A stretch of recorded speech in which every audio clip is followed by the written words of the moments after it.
In the shadowed dawn of June 5, 1944, as the Allied forces prepared for the greatest invasion in history, Private Jake McNasty found himself crammed into the belly of a rumbling C-47 transport plane, alongside his ragtag band of paratroopers from the 101st Airborne Division. The air thick with the metallic tang of fear and the sharp scent of gun oil as engines roared to life across the English airfield. McNasty, a wiry Oklahoman with a Choctaw heritage that burned fierce in his veins, adjusted the straps of his parachute while his mind raced through the mission briefing that had etched itself into his thoughts like a knife carving wood, knowing that in mere hours they would plummet into the heart of Nazi-occupied France to sow chaos behind enemy lines. The men around him, a motley crew of misfits who had earned the infamous moniker of the Filthy 13 through their defiant refusal to conform to military spit and polish, shifted restlessly in their jump seats, their faces smeared with black camouflage paint and scalps shaved into defiant mohawks that paid homage to ancient warrior traditions while also serving as a practical hedge against the lice-infested hell they anticipated on the ground. As the plane taxied down the runway, McNasty cracked a wry grin beneath his war paint, recalling how this all began back in the dusty training camps of America, where he had volunteered for the Airborne not out of blind patriotism, but a burning desire to strike at the heart of the enemy with explosives and grit. His early life as one of 10 siblings scraping by during the Great Depression, forging him into a survivor who hunted, trapped, and fought for every meal. The C-47 lifted into the night sky, part of a vast armada carrying over 18,000 paratroopers from the 82nd and 101st Divisions, their destination, the Recounting Peninsula, where they would secure vital roads, bridges, and causeways to pave the way for the amphibious assault on Utah and Omaha beaches at dawn. McNasty's specific orders rang clear in his head, tasking his demolition section with destroying 2 secondary bridges over the Dove River and holding a primary one to prevent German reinforcements from flooding toward the beaches, a mission that demanded precision sabotage and unyielding defense against odds that would make lesser men quail. As the plane droned over the English Channel, flak bursts began to light up the darkness like deadly fireworks, the aircraft shuddering from near misses as German anti-aircraft guns zeroed in on the low-flying invaders, and McNasty barked encouragement to his men over the din, reminding them of their unbreakable bond forged in the fires of insubordinate training escapades back stateside. Suddenly, a deafening crack split the air as enemy fire ripped into their plane, shredding the fuselage and sending sparks flying from vital systems, the pilot's voice crackling over the intercom with urgent commands to prepare for an early jump as the engines coughed and sputtered under the assault. McNasty surged to his feet amid the chaos, hooking his static line to the cable running the length of the cabin, his heart pounding not with terror, but with the raw adrenaline of a man who had stared down authority and danger alike throughout his military career. From fistfights with sergeants over butter rations to stealing trains during drunken escapades in North Carolina. The red light flickered to green far sooner than planned, signaling the jump into uncertainty, and McNasty watched as his comrades leaped one by one into the tracer-laced void, their chutes blooming like ghostly flowers against the night sky before he too hurled himself out the door, the rush of wind whipping at his mohawk as he plummeted toward the patchwork fields of Normandy below. Tumbling through the darkness, McNasty yanked his ripcord, feeling the jolt as his canopy deployed, but horror gripped him as he glanced back to see his C-47 erupting in a fireball, claiming the lives of several Filthy 13 members and scattering the survivors miles from their designated drop zone near Recounting. Hitting the ground hard in a muddy field laced with hedgerows that would soon become infamous as bocage country, McNasty quickly shed his harness, unslung his M1 Garand rifle, and melted into the shadows, his senses attuned to the distant crackle of gunfire and the low rumble of German vehicles patrolling the roads. Alone in enemy territory, with no immediate sign of his unit, McNasty moved with the stealth of a hunter from his Oklahoma boyhood, navigating the labyrinthine hedgerows that provided perfect ambush cover for both sides, his mind already plotting how to regroup and fulfill the bridge mission despite the disastrous start. Spotting a crumpled parachute draped over a roadside ditch, McNasty approached cautiously, only to find a fellow paratrooper lifeless and broken beneath it, a grim reminder of the invasion's toll, forcing him to press on without pause lest he join the fallen in this foreign soil. Whispers of German voices carried on the wind compelled McNasty to freeze, his finger hovering over the trigger as he assessed the threat, but opting for evasion over engagement to conserve ammo and avoid alerting patrols swarming the area in response to the airborne assault. Hours stretched into a solitary odyssey through flooded fields and thorny barriers, McNasty's frustration mounting as he encountered no allies, questioning if the entire operation had faltered before it truly began. Yet his resolve hardened by memories of training, where he had shattered demolition records and defied superiors who couldn't break his spirit. Dawn's first light pierced the gloom as McNasty spotted movement at a hedgerow intersection, prompting him to challenge with the day's password, Thunder, met only by silence that confirmed enemy presence, igniting his warrior instinct to charge with bayonet fixed rather than retreat.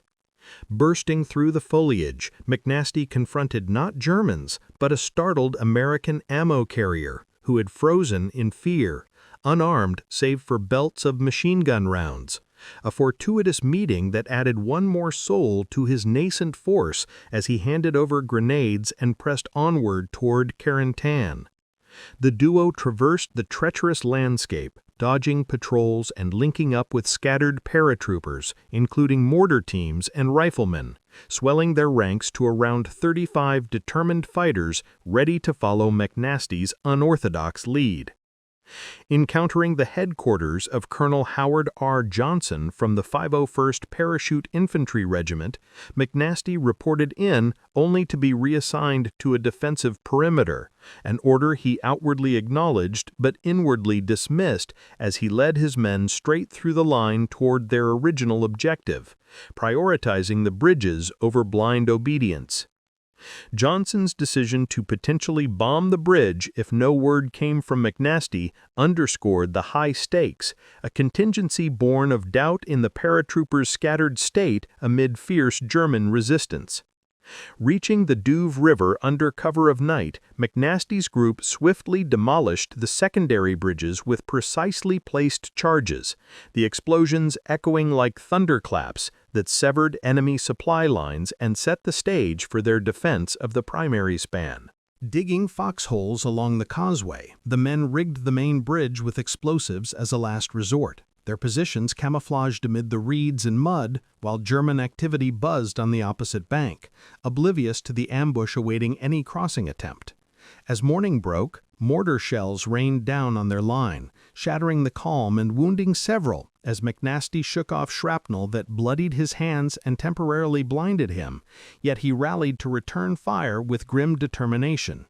Sniper fire from a distant church steeple picked off exposed men, prompting McNasty to direct concentrated volleys that silenced the threat, showcasing his tactical acumen honed in the unforgiving drills of Camp Toccoa and Fort Benning. For 5 grueling days, the outnumbered Americans repelled wave after wave of German assaults, relocating positions to confound the enemy and turning the bridge into a killing ground where superior firepower and terrain advantage exacted a heavy toll. Exhaustion clawed at them amid the ceaseless barrage, but McNasty's unyielding spirit kept morale afloat, his quips and leadership a beacon in the fog of war that had claimed friends and tested resolves. The roar of approaching aircraft brought momentary hope, only to twist into dread as P-51 Mustangs, acting on Johnson's orders under the assumption of failure, strafed and bombed the bridge, obliterating the structure in a cataclysm of fire and debris that miraculously spared most of McNasty's force but claimed a few more casualties. Emerging from foxholes amid the smoking ruins, McNasty surveyed the devastation with a mix of relief and fury, the mission's core goal achieved in preventing German reinforcements, though at the cost of the bridge's utility to Allied advances. Before respite could settle, shouts alerted to Germans advancing from the rear, a battalion fleeing the beachhead pressures now caught in the open as McNasty ordered his machine guns to open up, mowing down the exposed foe in a one-sided slaughter. White flags soon fluttered as German officers approached to demand surrender, citing their superior numbers, only for McNasty to retort with defiance, pointing out their retreat signaled Allied dominance and offering them terms to yield instead. The ensuing charge met a withering hail of lead, decimating the attackers and securing the field as reinforcing American units arrived from the woods, linking up with McNasty's battered but victorious group. Though the bridge lay in ruins, the delay inflicted on German forces proved pivotal, allowing the D-Day lodgment to solidify and the push inland to gain momentum against faltering defenses. McNasty, ever the rebel, continued his wartime saga, volunteering for Pathfinder training where his expertise in navigation and demolition shone, leading to a role in Operation Market Garden, where he and survivors defended bridges in Eindhoven amid fierce urban combat. Clearing buildings room by room with grenades and Thompson submachine guns, McNasty safeguarded a clutch of eggs scavenged mid-fight, sliding on his side to preserve them through the dust-choked carnage, a quirky testament to his unflappable nature. Facing a German mechanized unit, his demolition skills disabled tanks for infantry to finish, breaking only one egg in the process, a minor loss amid major victories that helped secure the Dommel River crossings.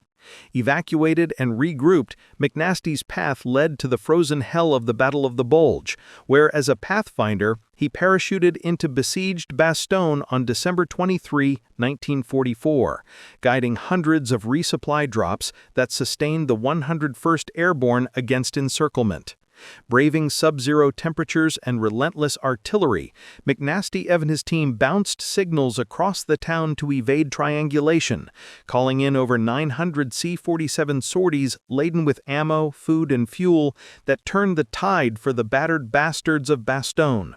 His fourth combat jump came as an observer with the 17th Airborne during Operation Varsity, crossing the Rhine in March 1945, witnessing the war's final airborne push that hastened Germany's collapse. Amid these exploits, McNasty's disciplinary record remained colorful, from poaching royal game in England to brawls with MPs and AWOL jaunts to Paris for liquor, each infraction overlooked due to his battlefield prowess that saved countless lives. Post-VE Day, McNasty reveled in Hermann Goering's captured estate, hosting impromptu rodeos on pilfered racehorses, while courting a local woman whose father led the Hitler Youth, a poetic twist of fate in the ruins of the Reich. Demobilized after a final stockade stint, McNasty returned to civilian life in Ponca City, Oklahoma, conquering alcoholism through faith, marrying, raising a family, and working as a postman until retirement, his heroic tales emerging later through books and interviews.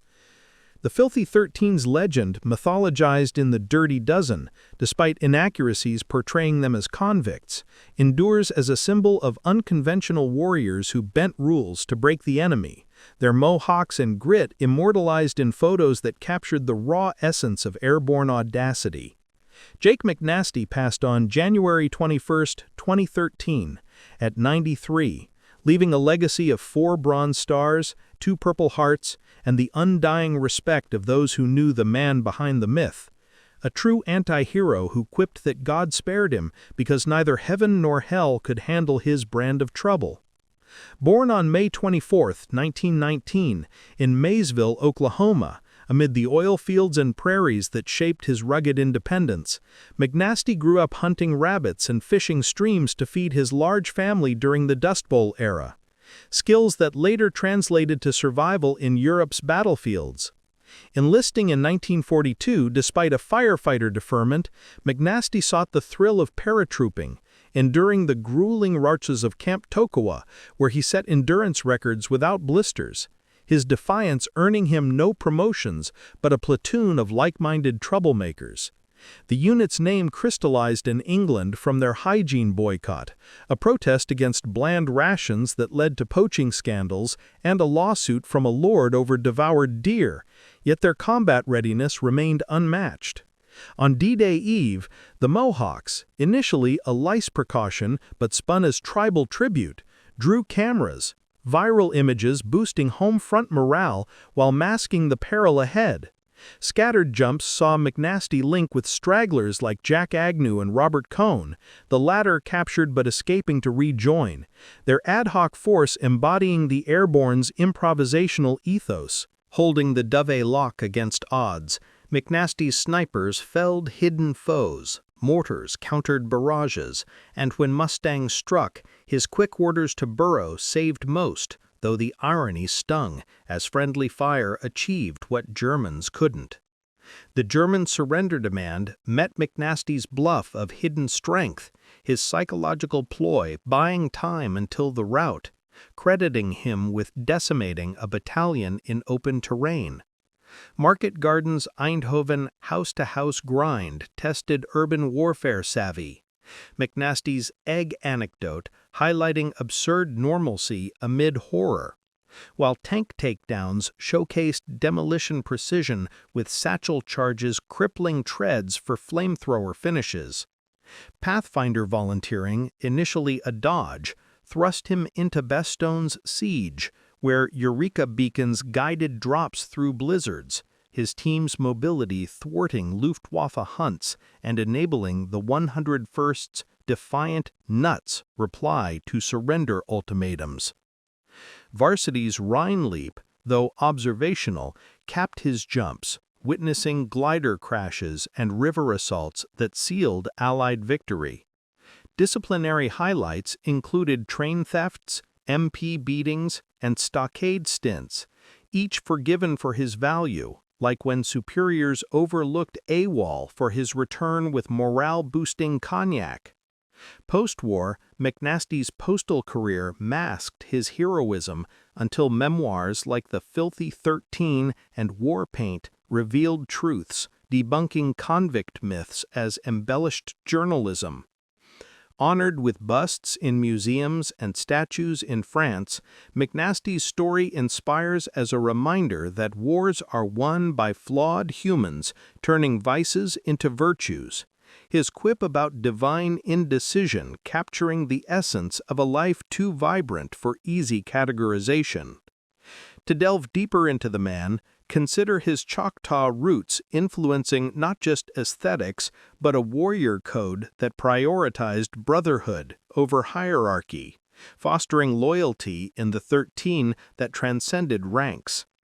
Members like Woomer, who survived all jumps and co-authored accounts, detailed how McNiece's leadership blended humor with hardness, turning potential disasters into triumphs through sheer audacity. In Normandy, the group's sabotage of locks flooded fields, hampering panzer movements and aiding the 4th Infantry's advance from Utah, a ripple effect felt in the breakout from the beaches. During the Bulge, their resupplies included plasma and penicillin that saved wounded, while ammo drops fueled counterattacks, breaking the encirclement on December 26. McNasty's postgraduate pursuits in Oxford and Germany added levity to his legend, humanizing a figure who embodied the GI's irreverent spirit against totalitarian rigidity.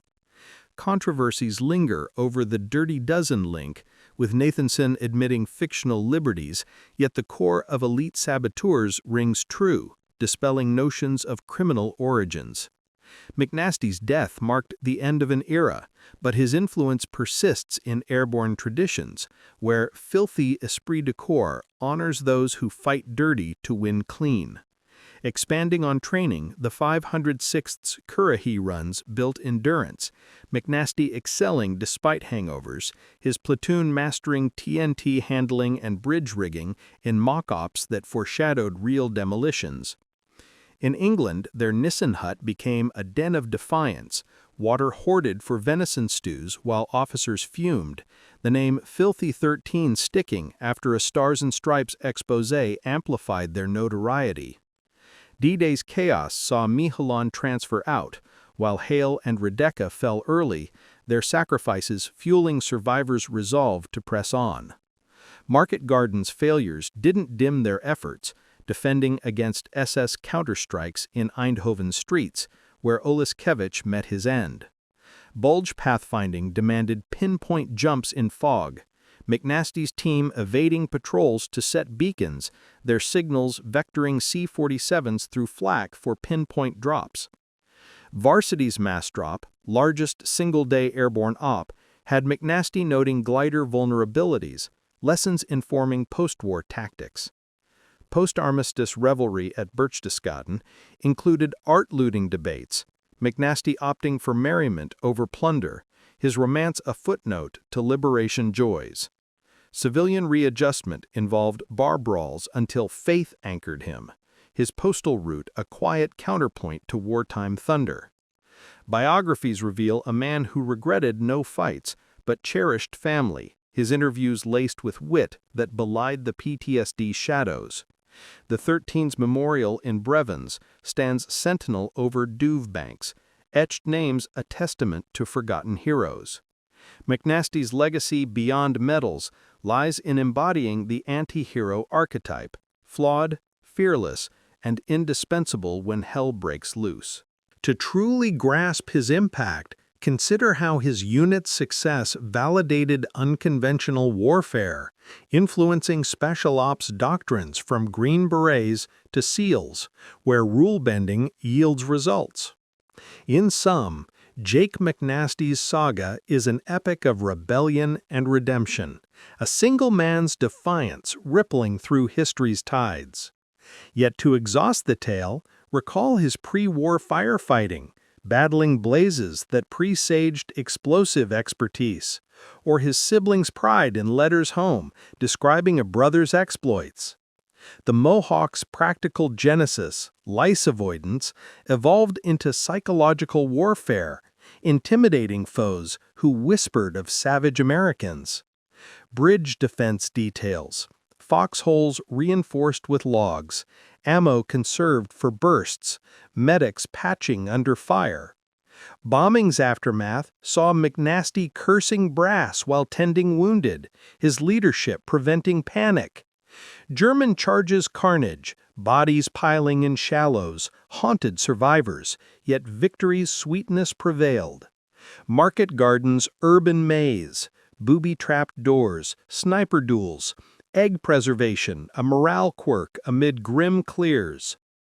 Bulge's cold, frost-bitten fingers on radios, beacon setups under shelling, drops landing ammo crates that shattered on impact but saved the day. Varsity's Rhine, witnessing weasel crossings, McNasty advising on drop zones. Post-war, sobriety through church, marriage to a steady partner, children raised with stories of valor minus gore. Books' accuracies, Womer's accounts correct myths, emphasizing camaraderie over criminality. Memorials, Oklahoma plaques, French ceremonies honoring liberators. McNiece's quip endures as philosophy, too troublesome for eternity, perfectly suited for Earth's battles. McNasty's early defiance set tones. In Toccoa, he mocked officers' parades, prioritizing marksmanship over marches, his accuracy felling targets with casual ease. Platoon formation. Misfits like Agnew with engineering knack and Woomer, a ranger transfer, coalesced under McNasty's umbrella, their shared disdain for bureaucracy birthing unbreakable bonds. England antics. Poaching with silenced .22s, feasts defying rations, water strikes leading to filthy fame, a correspondence lens capturing rebellion that boosted recruitment. D-Day prep, Loading C-47s with demo gear, Composition C plastics, time pencils, fuses, McNasty briefing on river currents for charge placement. Jump chaos, flak shredding wings, McNasty shoot snagging briefly, landing amid cattle that stampeded under tracers. Solo trek, evading MG-42 nests, using crickets for signals, linking with strays like a lost medic carrying plasma. Johnson's encounter, arguing strategy, McNasty's insubordination veiled as tactical insight, marching on with pilfered K rations. Douve approach, scouting patrols, wiring bridges with daisy-chained explosives, detonators hidden in reeds. Defense, rotating watches, sniping officers to disrupt commands, mortar duels lighting nights. Bombing horror, Mustangs 50 cals raking positions, bridge erupting in timber rain, McNasty shielding a wounded man. Rear assault, MG nests chewing advance, white flag parley turning tense, charge met with enfilade fire from Brownings. Relief arrival, Shermans rumbling in, handshakes with infantry praising holdout. Market garden, Eindhoven streets slick with rain, house clears yielding intel maps. Egg find amid furniture wreckage, side slides preserving breakfast through grenade haze. Tank hunt, crawling under panzers, satchels on tracks, flames roasting crews as infantry cheered. Bulge drop, -20°F winds, beacons buried in snow, signals jammed by interference yet persevering. Resupplies, crates parachuting morphine, blankets, beans, essentials turning desperation to defiance. Varsity, glider toes snapping, McNasty noting anti-glider poles, advising adjustments for safer lands. Goering's lair, champagne toasts, horse races on manicured lawns, local liaisons amid victory's glow. Discharge, ear surgery botched by brawls, final MP clash, sealing exit. Civilian arc, bar hopping yields to Bible study, postal precision mirroring demo accuracy. Family picnics replacing foxholes. Interviews, McNasty downplaying heroics, crediting luck and lads, his heaven-held jest a signature close. Influencing spec ops, media portrayals, memorials eternalizing the 13's filthy valor.